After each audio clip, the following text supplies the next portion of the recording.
अस्सलामु अलैकुम नाज़रीन। पिछली किस्त के इख्तिताम पर उस्मान गार से बाहर आकर अपने सिपाहियों से कहता है जुल्फ़िकार दरवेश शहीद हो गए हैं। इस किस्त के आगाज़ में एनागोल किले का मंजर सामने आता है। निकोला एक आईने के सामने बैठकर एक ब्लेड की मदद से अपने सर के बाल उतार रहा था।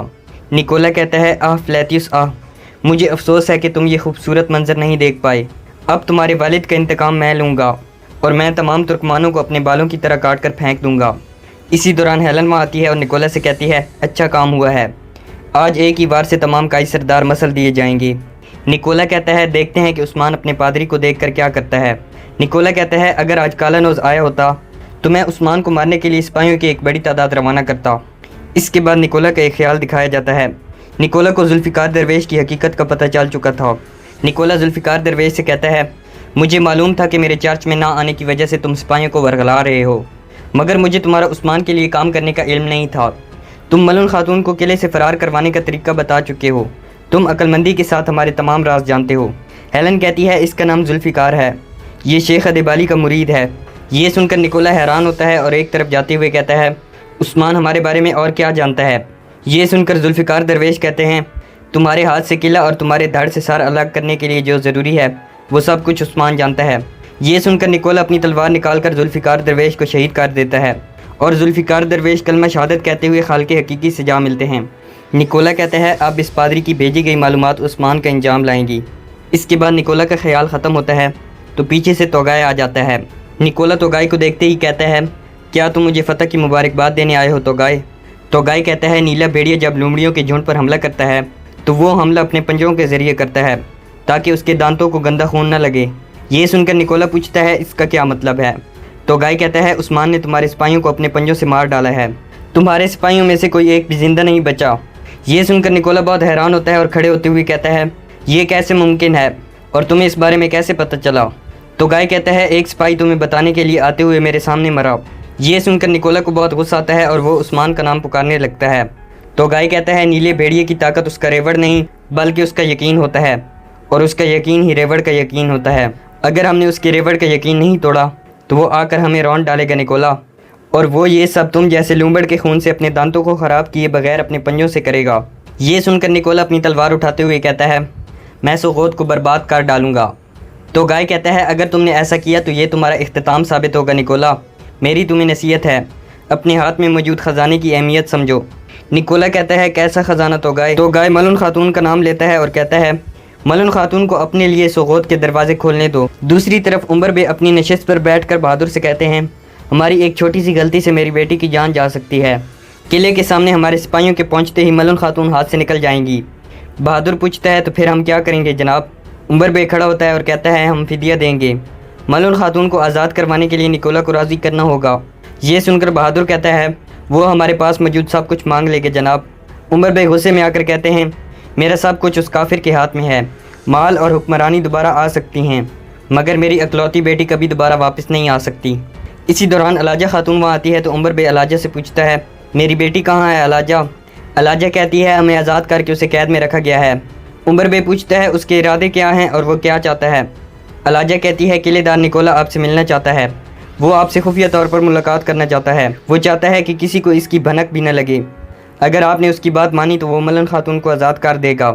बहादुर कहता है जनाब ये जाल हो सकता है कि वो आपको भी कैद करना चाहते हों। उमरबे कहता है हमें इस मौके को ज़ाया नहीं करना चाहिए, मैं उसकी मर्ज़ी के मुताबिक अकेला मिलने जाऊंगा। फिर उमरबे बहादुर को हुक्म देते हुए कहता है हम कल सूरज तलू होते ही रवाना होंगे और तुम आधे रास्ते तक सिपाहियों के साथ आओगे। ये सुनकर बहादुर अपने सीने पर हाथ रख लेता है। दूसरी तरफ जारकुताई कुछ गर्म पानी अपने बर्तन में डाल रहा था। आईगुल जारकुताई के पास आती है और उससे कहती है अब तुम क्या औरतों का पानी भी चुराओगी। जारकुताई कहता है मुझे गर्म पानी की ज़रूरत है। जारकुताई कहता है मेरे सामने से हट जाओ पागल लड़की, मैं तुम्हें नहीं बताऊंगा। ये कहकर जैसे ही जारकुताई वहाँ से जाने लगता है तो सामने से बमसी साहब और शेख अदेबाली आ जाते हैं। उन्हें देखकर जारकुताई अपनी नज़रें झुका लेता है। बमसी साहब पूछते हैं तुम दोनों फिर से क्यों झगड़ने लगे हो। बमसी साहब जारकुताई के करीब आते हैं और जारकुताई से पूछते हैं ये पानी तुम कहाँ लेकर जा रहे हो। जारकुताई कहता है मैं ये पानी वुज़ू के लिए लेकर जा रहा हूँ। ये सुनकर सब हैरानी का मुजाहरा करते हैं। जारकुताई कहता है ये पानी मैं अपने लिए नहीं लेकर जा रहा। शेख अदेबाली आगे बढ़ते हुए पूछते हैं तो फिर ये पानी तुम किसके लिए लेकर जा रहे हो। ये सुनकर जारकुताई मुस्कुराते हुए बमसी साहब की तरफ देखता है। शेख अदेबाली कहते हैं तुम गाजियों के सरबराह बामसी साहब का इतना ख्याल रखते हो, मगर तुम अपना ख्याल क्यों नहीं रखते? ये सुनकर जारकुताई परेशान हो जाता है तो शेख अदबाली कहते हैं, ए मुस्लिम दिल रखने वाले जवान मर्द, गवाही देने के लिए किस चीज़ के मुंतज़िर हो? ये सुनते ही जारकुताई के हाथ से पानी वाला बर्तन नीचे गिर जाता है और जारकुताई काफ़ी जज्बाती हो जाता है। जारकुताई को देखकर बामसी साहब और आइगुल भी जज्बाती हो जाते हैं। जारकुताई रोते हुए कहता है, मैं तो एक ज़ालिम हूँ, मैंने बहुत जुल्म ढाए हैं, मैंने औरतों को कत्ल किया है, बच्चों को मारा है और बेगुनाहों पर जुल्म किया है। ये कहकर जारकुताई रोते हुए अपने घुटनों के बल बैठ जाता है। बामसी साहब भी जारकुताई के पास बैठते हुए जारकुताई को हौसला देने लगते हैं। जारकुताई रोते हुए कहता है, मैं भला मुसलमान कैसे हो सकता हूँ? जारकुताई की बातें सुनकर सब लोगों के दिल पिघल जाते हैं। जारकुताई अपने सीने पर हाथ रखते हुए कहता है, मुझे मोहम्मद सल्लल्लाहु अलैहि वसल्लम से शर्म आती है और मैं उनके रब से डरता हूँ। ये सुनकर शेख अदबाली जारकुताई के पास आते हैं और उसे दिलासा देते हुए कहते हैं, क्या कभी इंसान अपने प्यारों से डरता है? तुम अब तौबा कर लो, क्योंकि तौबा जहर को शहद बना देती है और कांटों को फूलों में बदल देती है। खुद को जालिम कहने वाला भी इस दहलीज को पार कर सकता है। ये कहकर शेख अदबाली जारकुताई को ऊपर उठाते हैं और जारकुताई से कहते हैं, हमारे पास आने वालों को बिठाने के लिए जगह और वुज़ू के लिए पानी मौजूद है। ये सुनकर जारकुताई बमसी और आइगुल की तरफ देखता है और फिर शेख अदबाली से कहता है, मैं आऊँगा, ज़रूर आऊँगा। ये सुनकर शेख अदबाली अपने सीने पर हाथ रखते हैं तो जारकुताई भी अपने सीने पर हाथ रख लेता है। इसके बाद बामसी साहब और शेख अदबाली वहाँ से चले जाते हैं। दूसरी तरफ उमर किले में दाखिल होता है और निकोला की तरफ बढ़ते हुए कहता है, मेरी बेटी कहाँ है? निकोला के सिपाही उमर बे को रोक लेते हैं तो निकोला अपने सिपाहियों से कहता है, सिपाहियों तुम लोग यहाँ से चले जाओ। ये सुनकर सारे सिपाही वहाँ से चले जाते हैं। निकोला उमर बे से कहता है, आप मेरी तरह इन लड़ाइयों से उकताए नहीं हैं उमर साहिब। उमर बे गुस्से से कहते हैं, तुम क्या करना चाहते हो निकोला? निकोला कहता है, मैं दोस्ती करना चाहता हूँ। उमर बे कहते हैं, अगर ऐसा है तो फिर तुम तोगाय के साथ क्यों हो और तुमने मेरी बेटी को क्यों अगवा किया है? निकोला अपने तख्त से खड़े होते हुए कहता है, तो मुझे और क्या करना चाहिए था? क्या मैं तुम्हारी तरह गेहातू और काराशुमन तोगाय के सामने खड़ा हो जाता और फिर तुम्हारी तरह अपने पीछे देखे बगैर अपना वतन छोड़कर भाग जाता? ये कहकर निकोला उमर बे के पास आता है तो उमर बे अपनी तलवार निकालने लगते हैं, मगर निकोला उन्हें रोकते हुए कहता है, ख़बरदार उमर साहिब, मेरे खुद पर एतमाद को ख़राब मत करें। मैं यहाँ तन्हा और बगैर मुस्लिह हालत में आपकी मेहमान नवाजी कर रहा हूँ। ये सुनकर उमर बे दोबारा अपनी तलवार म्यान में रख लेते हैं। निकोला कहता है, उमर साहिब, मेरी मांग सिर्फ एक ही चीज़ थी और वो उस्मान के हाथों अगवा होने वाला गवर्नर आरिस था, मगर उस्मान उससे भी सही सलामत मेरे हवाले नहीं कर पाया, बिल्कुल वैसे जैसे उस्मान आपकी हिफाजत नहीं कर पाया था। निकोला कहता है, जहाँ तक मेरी बात है तो मेरा मकसद तुर्कमानों के साथ तिजारत करना है। आप जैसे मुखलिस सरदार की अपनी हदूद में मौजूदगी सिर्फ मेरे लिए ही नहीं बल्कि बादशाह के लिए भी इत्मीनान की बात है, क्योंकि जब गेहातू आपकी तरफ मुतवज्जे होगा तो मैं ख़ुद को महफूज तसव्वुर करूँगा। उमर बे हैरानी से निकोला की तरफ देखते हैं तो निकोला कहता है, उमर साहिब, आप एक मुअज़्ज़िज़ सरदार हैं, आप एक बहादुर तुर्क हैं, मगर जहाँ आप आए हैं और जिसका आपने सहारा लिया है वो मेरी हदूद में है। मगर कोई बात नहीं, आप जैसे सरदार की मेरी हदूद में मौजूदगी मुझे मंगोलों और मुसीबतों से दूर रखेगी। और हाँ, मैं तो गाय से भी आपकी वजह से ही मिला हूँ, मगर उस्मान जवान है, जुरायतमंद है और उसकी नज़रें मेरी ज़मीन की गनीमतों पर हैं, वरना मैं और आप जानते हैं कि सबसे बड़ी गनीमत तिजारत है। उम्मीद है कि अब आप उस्मान की सोच को दुरुस्त कर लेंगे। उमर बे कहते हैं, उस्मान से गद्दारी करने की बजाय मैं अपनी बेटी के साथ अभी यहीं मरने को तरजीह दूंगा। निकोला कहता है, आह उमर साहिब, मैं आपसे गद्दारी नहीं चाहता, मगर मैं आप लोगों को सीधा रास्ता दिखाना चाहता हूँ और आपको बगावत से दूर रखना चाहता हूँ। उमर बे कहते हैं, तुम्हारा क्या मतलब है निकोला? निकोला कहता है, मैं आपके साथ दोस्ती को मजबूत करना चाहता हूँ और आपको तिजारत के मौके फराहम करना चाहता हूँ। निकोला कहता है, मुझे 400 घोड़ों की ज़रूरत है। उमर बे कहते हैं, यानी कि तुम तुर्कों के ख़िलाफ़ जंग में घोड़े इस्तेमाल करोगे और मेरे ही घोड़ों के ज़रिए तुर्कों को रौंद दोगे। निकोला नफ़ी में सर हिलाता है और कहता है, मुझे घोड़े गेहातू के ख़िलाफ़ इस्तेमाल करने के लिए चाहिए। मेरे नज़दीक ख़तरा मंगोल हैं, तुर्कमान नहीं, क्योंकि उस दौरान जब मैं और उस्मान एक दूसरे को ख़त्म करने के चक्कर में होंगे तो गेहातू जो सल्तनत का बादशाह बन चुका है वो हमारी हदूद में आएगा और हमें पैरों तले रौंद देगा। निकोला कहता है, आप मुझे घोड़े देंगे उमर साहिब और मैं आपके सामने अजनीक, बुरसा और कुस्तुनतुनिया के तिजारती दरवाज़े खोल दूँगा, साथ ही साथ मैं तुम लोगों का टैक्स भी माफ़ कर दूँगा और इस तरह आप अपने कमाए जाने वाले सोने से वहशी और बेलगाम घोड़े उस्मान को लगाम डाल सकेंगे। उमर बे कहते हैं, मतलब तुम उस्मान पर काबू पाने के लिए मुझे अपनी बेटी और तिजारत की पेशकश कर रहे हो, लेकिन अगर मैं अपनी बेटी को लेकर चला जाऊं और घोड़े लेकर वापस ना आऊं तो फिर तुम क्या करोगे निकोला? निकोला कहता है, मैं जानता हूं कि आप ऐसे जवान मर्द सरदार हैं जो उस्मान से गद्दारी कभी भी नहीं करना चाहेंगे, मगर मैं ये भी जानता हूँ कि आप जैसा सरदार उस्मान की मातहती में नहीं रह सकता। अब फैसला आपने करना है उमर साहिब। इसी दौरान हेलन मलून खातून को वहाँ लाती है तो मलून और उमर बे एक दूसरे के गले लग जाते हैं। निकोला कहता है, अब आपका फ़ैसला क्या है उमर साहिब?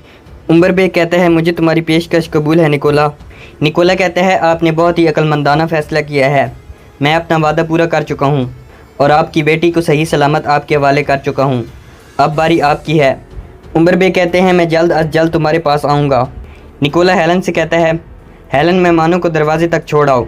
ये सुनकर हेलन उमर बे और मलून खातून को लेकर वहाँ से चली जाती है।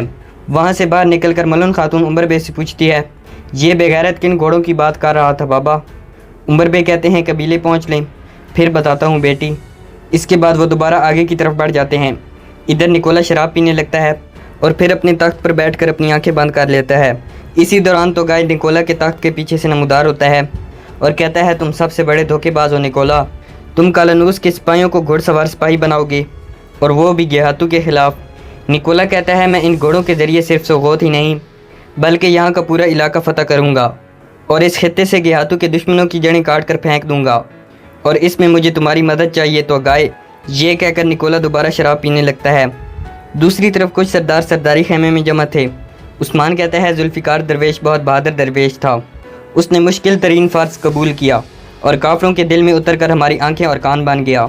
बामसी साहिब कहते हैं, अब एक और बहादुर का इंतकाम लिया जाएगा।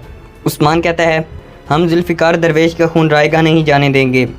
जब हमारे शहीद जन्नत की जानिब जा रहे होंगे तो तब हम अपनी तलवारें फ़तह के लिए बुलंद कर रहे होंगे। फिर उस्मान कहता है, तमाम तुर्कमान कबाइल को पैगाम रवाना करें, उन्हें बताएं कि उस्मान साहिब अपना परचम लहरा चुके हैं। ये सुनकर उस्ताद दाऊद और गुंदूज़ के चेहरे पर मुस्कुराहट आ जाती है, जबकि बामसी साहिब कहते हैं, मगर मलून खातून का क्या होगा उस्मान साहिब? उस्मान कहता है, उसकी आज़ादी के लिए रचाए जाने वाला खेल जुल्फ़िकार की शहादत से बिगड़ गया है। दुंदार कहता है, और उमर साहिब का क्या होगा? वो तो रवाना हो चुके हैं और अब वो अपनी मर्ज़ी से हरकत करना चाहेंगे। उस्मान कहता है, जानता हूँ चचा, जानता हूँ, मगर मैं आपसे अपना नया खेल शुरू करने जा रहा हूँ। ये सुनकर दुंदार हैरानी से उस्मान की तरफ देखता है। उस्मान कहता है, निकोला को लग रहा है कि हमारे पास अब कोई रास्ता बाकी नहीं बचा, मगर हम उसे मलून खातून के लिए फ़िदिये की पेशकश करेंगे। वो पहले हम पर शक करेगा और यकीन नहीं करेगा, मगर वो बाद में कबूल कर लेगा। उस्मान कहता है, इस तरह हम मलून खातून को भी हासिल करेंगे और निकोला से भी हिसाब किताब चुकता करेंगे। उस्मान कहता है, हो सकता है कि उमर साहिब ने भी फ़िदिया देने का सोचा हो, इसी वजह से वो निकोला के साथ भाव ताव करना चाहेगा, मगर हमें पहले उमर साहिब के पास जाकर इस काम में रुकावट बनना होगा। दूसरी तरफ मलून खातून और उमर बे भी अपने सरदारी खेमे में बैठे थे। मलून खातून उमर बे से पूछती है, उन्होंने मुझे क्यों छोड़ा है बाबा? उमर बे कहता है, वाज़ह है उन्हें हमारी ताकत का अंदाज़ा है। वो कज़ील सरदार से लड़कर हलाक होने की बजाय हमारे साथ तिजारत करके नफ़ा कमाने को तरजीह देते हैं। मलून कहती है, उस शाम के मुँह में दो ज़बानें हैं बाबा। अगर वो एक ज़बान से सुलह की बात कर रहा है तो वो दूसरी से जंग की बात करता है। इसी दौरान बहादुर अंदर आकर कहता है, जनाब उस्मान साहिब और बाला खातून तशरीफ़ लाए हैं। ये सुनकर उमर बे बहादुर से कहता है, उन्हें अंदर ले आओ। मलून खातून खाने वाले बर्तन उठाती है और एक तरफ चली जाती है। इसी दौरान बाला और उस्मान सरदारी खेमे के अंदर आ जाते हैं। कुछ देर बाद मलून खातून भी एक तरफ से निकल कर आ जाती है और उस्मान और बाला को खुश आमदीद कहती है। उस्मान और बाला जब मलून खातून को देखते हैं तो हक्का बक्का रह जाते हैं। यहाँ पर इस एपिसोड का इख्तिताम हो जाता है।